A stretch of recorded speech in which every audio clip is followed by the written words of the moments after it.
poverty, disease, famine, despair, insecurity from internal and external threats, oppression, and the national identity and pride trampled under the boots of the colonial powers of Russia and Britain.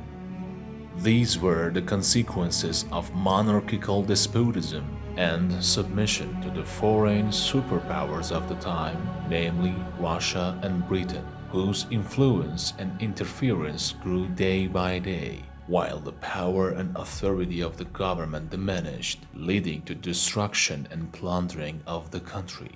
However, Iran was on the verge of taking a significant step toward reclaiming its national identity and independence. The Constitutional Revolution was an unprecedented event marking the beginning of Iran's pursuit of independence and strengthening its national spirit to determine its own destiny and free itself from colonial rule. The restriction and conditional limitation of the king's powers was made possible through the establishment of the National Consultative Assembly. Among the influential figures in the assembly, the name of Sayyid Hassan Modarres stands out.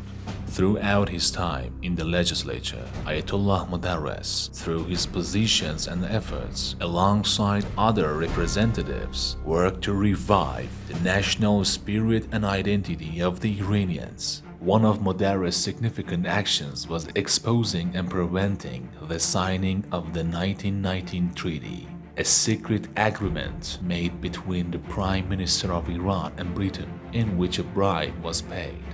According to this treaty, nearly all of Iran's national, military, and economic affairs would come under British supervision. Another important contribution was the formation of the National Defense Committee during World War I to counter the Allies' invasion of Iran.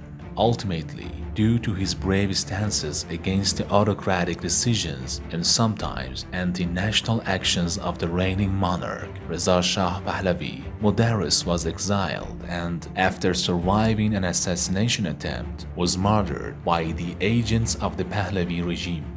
The efforts of the constitutionalists, including Modarres, were only a precursor to Iran's independence and empowerment in the face of global superpowers, and the people's right to participate in determining their destiny. After the 1979 revolution, not only were the Iranian people freed from the tyranny of the monarchy, but also no foreign power could make decisions for them anymore. Their decisions and fate are now determined by themselves.